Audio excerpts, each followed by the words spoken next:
Now that we know the definition of an imaginary number and how the imaginary numbers with the real numbers make up the set of complex numbers, we want to make sure that we can perform operations, that we can add, subtract, multiply, and divide imaginary numbers, complex numbers. And it's kind of nice because it's very similar to what we already know. Adding and subtracting complex numbers are a lot like combining like terms. It's as if we think of I as a variable. And that's what the first example is going to show us. Now it says we want to state our answers here in A plus BI form, what they call standard form. That's pretty important. Now, if A is 0 or B is 0, we don't have to write 0 plus BI or A plus 0I, but we would want to pick this form best that we can. Here's our first example. I have three imaginary numbers, subtracting and adding. Think of this as a -1 that I'm going to distribute by. I can drop the first set of parentheses, -2 minus 4i plus 5 plus 7i. Then add up all the real parts, the parts that don't have the I.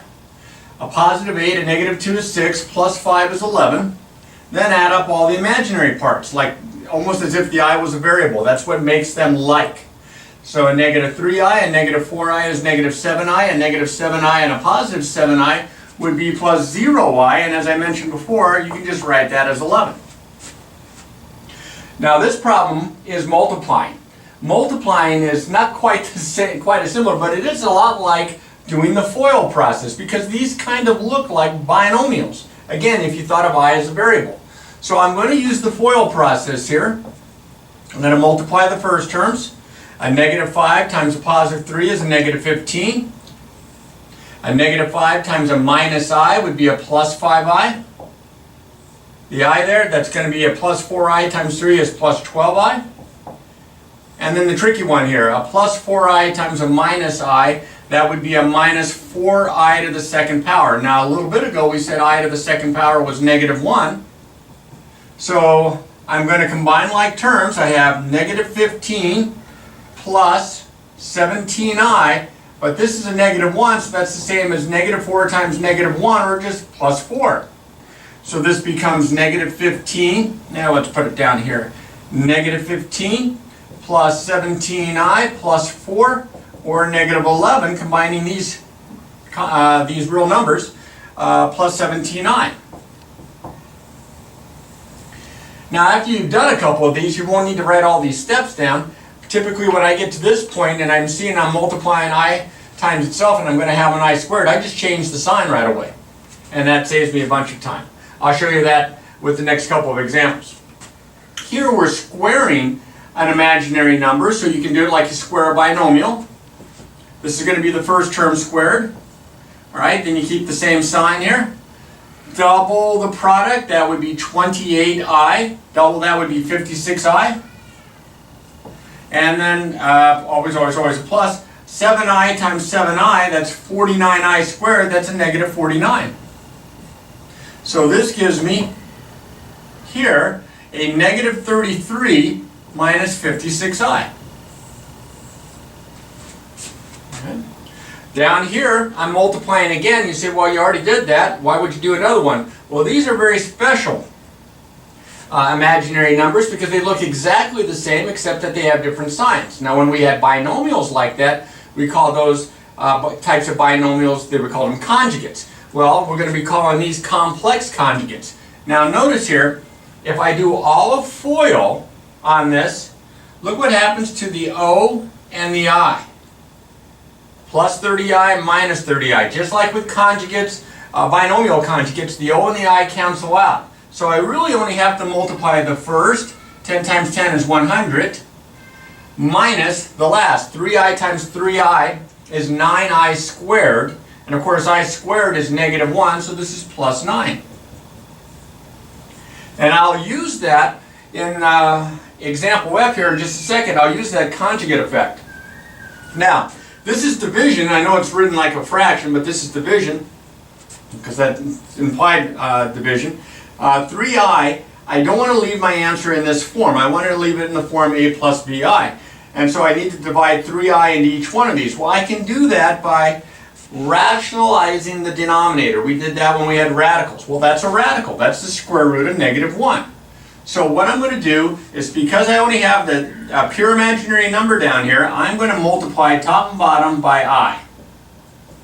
So up top I'll have to distribute. I'll end up with 10i plus 2i squared. So that's going to be -2. On the bottom I'm going to have 3i squared, which is -3.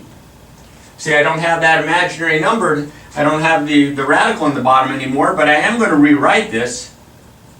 The 10i divided by -3, the -2 divided by -3. Well, -2 divided by a -3 is a positive 2/3, and a positive 10i divided by a -3 is a -10/3 I. It's a little awkward looking because of the fractions, but that's it. That's how you simplify it.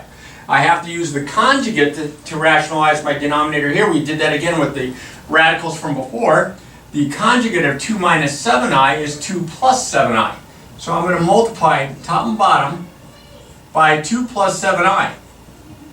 Up top I'm going to have to do kind of a FOIL thing. So that's first 10 outer plus 35i, inner plus 12i. Last, now when I multiply here, I'm going to get plus 42i squared, which is minus 42. In the bottom, conjugates. So you don't have to do all of it. You just multiply the first, 4, and the last. That would be minus 49i squared, which is plus 49. So this simplifies, combining the real parts here. That's negative 32 plus 47i all over 53. Well, even though it looks a little weird, because we're not used to having fractions quite like that, I'm going to go ahead and write this in a plus bi form as negative 32 53rds plus 47 53rds I.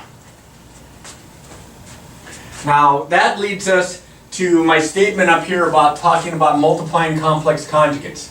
A plus bi and a minus bi. The product of a is a squared plus b squared. I showed you that because the O and the I cancel out. So that'll be a little bit quicker for you to recognize, like I did down here. Now we can use this when we solve quadratic equations, because sometimes the quadratic equations that we had before, we didn't get real values. We ended up with the square root of a negative. Well, now we can handle that. So we're still using the same techniques, the square root property, factoring, the quadratic formula, to help us solve quadratic equations where maybe we get imaginary solutions. So I'm going to solve this one. I'm going to isolate the x squared by subtracting 80 from both sides. I get 2x squared is equal to negative 80. Then I'm going to divide both sides by 2. And I get x squared is equal to negative 40. Well, here's where I would use the square root property. I would take the square root of both sides. Now, a little scratch work. The square root of negative 40 is the same thing as the square root of 4 times negative 1 times 10, which is 2i square roots of 10. So this becomes the absolute value of x. This becomes 2i the square root of 10. We drop the absolute value by picking up the plus or minus, and there are my two imaginary solutions to this equation. You could plug them back in. It'd be a little messy, but you can plug them back in to show that indeed those are the solutions.